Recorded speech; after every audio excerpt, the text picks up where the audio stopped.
Oggi facciamo una ricetta quasi genovese che potrebbe far arrabbiare mio nonno, ma non troppo. Iniziamo a fare il pesto, ma per far prima usiamo il frullatore. Basilico, sale grosso, spicchio d'aglio, parmigiano, pecorino e pinoli, pochi che costano. Per ultimo aggiungiamo l'olio e frulliamo. Lo so che si fa col mortaio, però dai, così è più veloce. Finito, già pronto. Sbucciamo una patata e la tagliamo a cubetti, non troppo grandi così cuoceranno insieme alla pasta. E spuntiamo i fagiolini. L'acqua bolle, buttiamo pasta, patate e fagiolini tutto insieme.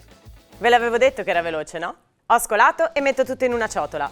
La facciamo un po' raffreddare e poi aggiungiamo il pesto, se no che pasta fredda è. E una bella mescolata. Pronti a impiattare. Ancora pinoli e siamo pronti per andare al mare. O in ufficio. E assaggiamo. Belin che buono.